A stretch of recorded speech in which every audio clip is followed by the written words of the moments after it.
Bismillahirrahmanirrahim. Assalamualaikum warahmatullahi wabarakatuh. Alhamdulillah. Alhamdulillahi haqqa hamdi. Allahumma salli wa sallim wa barik ala Muhammad wa ala alihi wa ashabi ajmain. Teman-teman sekalian, kita ketemu lagi. Ada satu lagi pesan untuk hati yang perlu kita perhatikan, yaitu tentang menjaga lintasan prasangka. Ini penting banget, teman-teman sekalian. Kenapa kira-kira penting? Karena prasangka itu cerminan hasil. Prasangka itu sangat banyak berpengaruh pada suasana hati. Ya, coba kita bahas dulu yang pertama. Prasangka itu bisa menjadi cerminan hasil karena bahkan Allah mengatakan dalam hadis qudsi populer sekali, kita semua hafal, ana indallanni abdi bi, aku sebagaimana prasangka hambaku. Dan ini beriringan dengan seberapa yakin, seberapa bulat keyakinan kita bahwa Allah itu maha sayang kepada hambanya. Dan ini menjadi fondasi dasar yang harus membangun bagi siapapun yang merindukan ketenangan. Fondasi dasar untuk berbaik sangka. Teman-teman, coba diperhatikan ya. Saat kita membaca kisah-kisah para nabi, kisah-kisah para rasul, seolah kita akan selalu menemukan berbagai macam ujian dan cerita hidup yang berat banget. Benar gak sih? Padahal, ketahuilah, di lubuk hati mereka yang paling dalam, mereka itu adalah manusia-manusia yang paling bahagia. Kenapa bisa begitu? Karena mereka adalah manusia-manusia yang paling meyakini betapa Allah itu adalah zat yang paling mencintainya. Allah ilahi Rabbi. Setiap kita punya rencana, Allah juga punya rencana. Dan dengan keimanan kita yakin rencana Allah pastilah yang terbaik. Setiap kita punya rencana, Allah juga punya rencana. Allah punya kehendak. Dan orang beriman itu yakin rencana Allah pastilah rencana yang terbaik buat kita. Sebagaimana kalimat dari Sayyidina Ali bin Abi Thalib radhiyallahu anhu, beliau mengatakan, ketika aku meminta sesuatu kepada Allah dan Allah mengabulkan permintaanku itu, aku bahagia. Tapi jika Allah tidak memberikannya apa yang aku minta, aku lebih bahagia. Aku bahagia 10 kali lipat. Kenapa? Karena aku yakin. Yang pertama itu pilihanku. Sedangkan yang kedua adalah pilihan Allah. Dan pilihan Allah pastilah yang terbaik untukku. Indah sekali. Dan rasa seperti inilah teman-teman yang akan melahirkan penerimaan. Ya, sudah kita bahas di episode sebelumnya ya. Ridho terhadap apapun yang ditetapkan oleh Allah. Ada lagi sebuah kalimat yang sangat indah yang diucapkan dengan penuh keyakinan dari lisannya Sayyidina Umar bin Khattab radhiyallahu anhu. Ketika beliau mengatakan, aku tuh nggak peduli, aku nggak khawatir tentang apakah doaku dikabulkan atau tidak. Karena setiap kali Allah mengilhamkan hambanya untuk berdoa, itu tanda Allah sedang berkehendak untuk memberinya karunia. Pengabulan doa itu sungguh kepastian. Yang justru aku khawatirkan adalah ketika aku berhenti berdoa.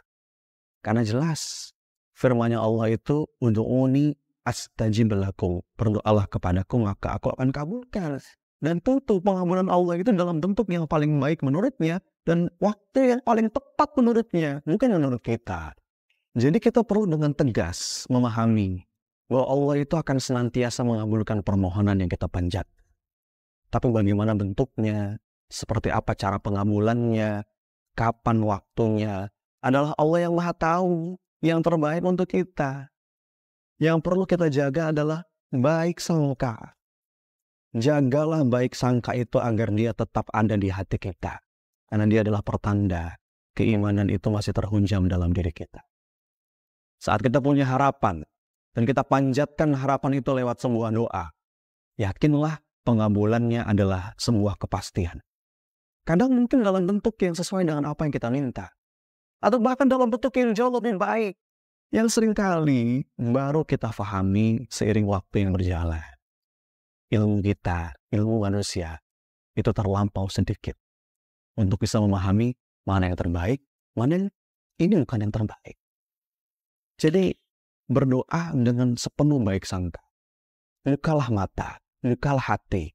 Benarkah doa kita nggak dikabulkan? Berapa banyak nikmat Allah yang hadir tanpa kita minta. Berapa banyak bala musibah yang itu mungkin tak jadi menimpa, tanpa kita tahu. Itu semua bagian dari pengabulan Allah untuk hambanya.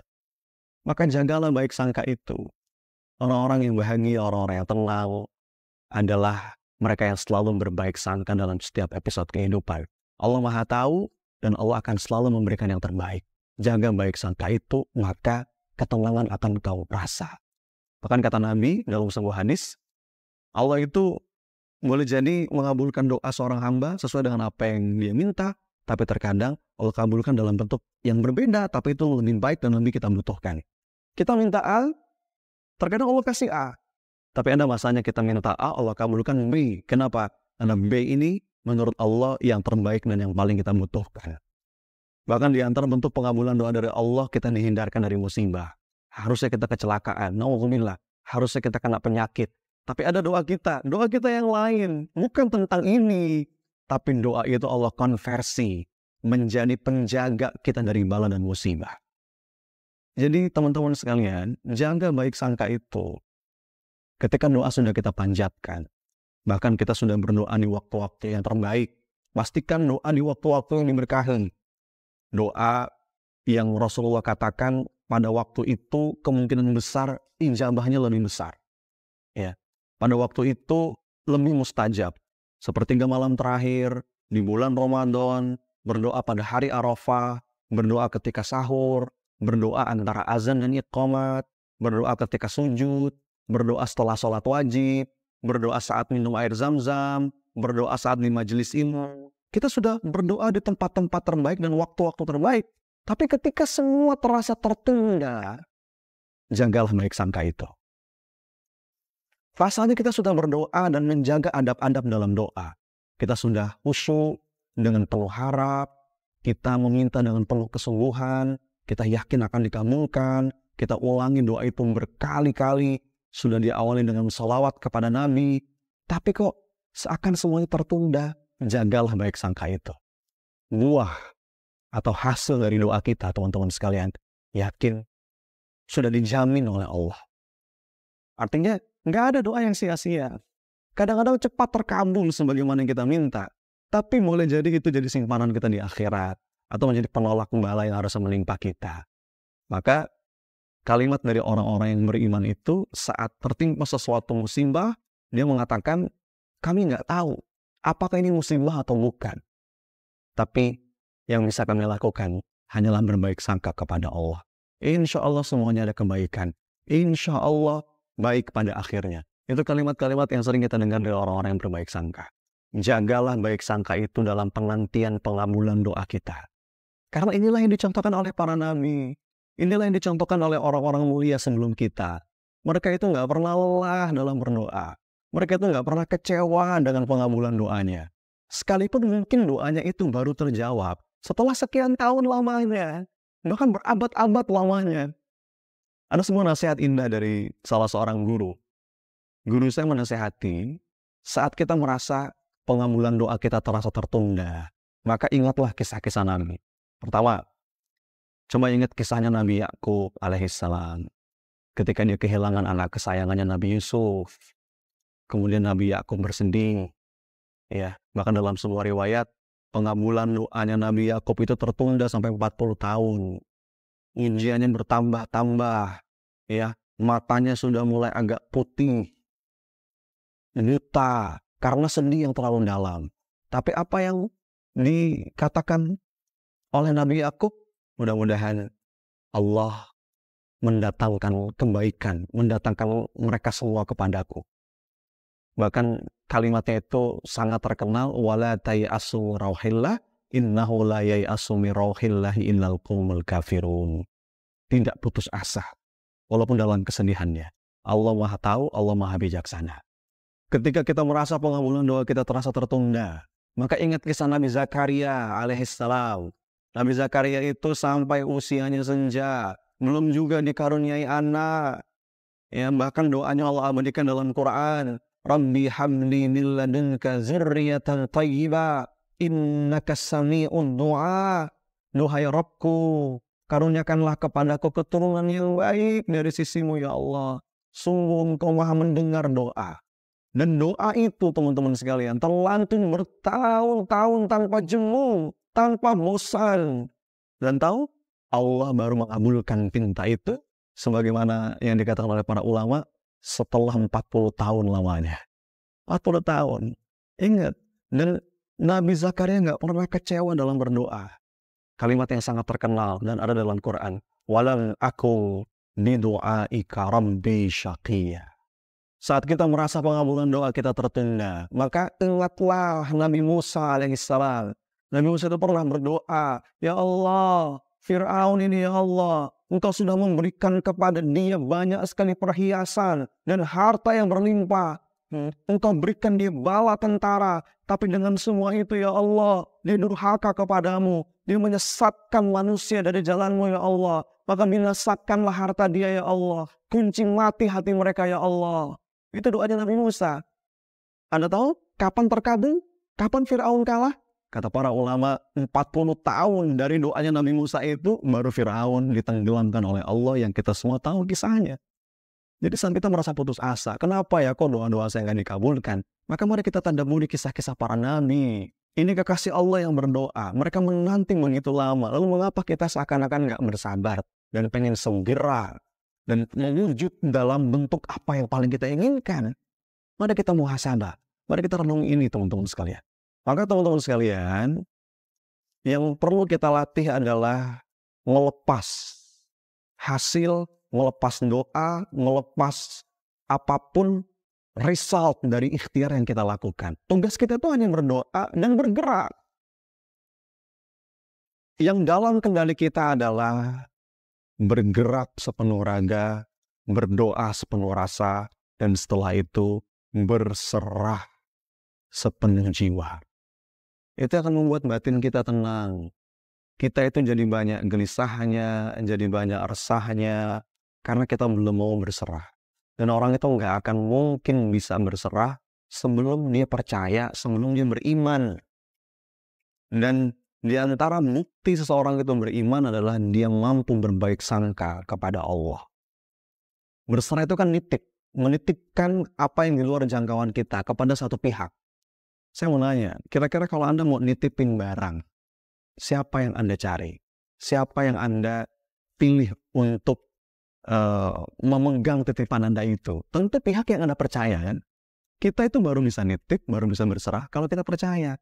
Dan dengan kepercayaan itu kita berbaik sangka, dia pasti akan menjaga titipan saya. Maka untuk bisa mantap itu nitip berserah, kita balik lagi. Fondasinya adalah keimanan dan keyakinan. Ada doa yang diajarkan oleh Nabi untuk sesuatu yang kita cemaskan, untuk sesuatu yang kita khawatirkan.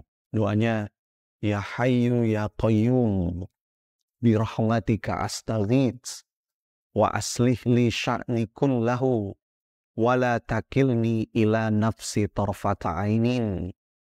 Ya Allah, hamba titip segala urusan-urusan hamba yang itu di luar jangkauan hamba. Perbaiki ya Allah, dan jangan kau serahkan kepada hamba walau hanya sekejap mata.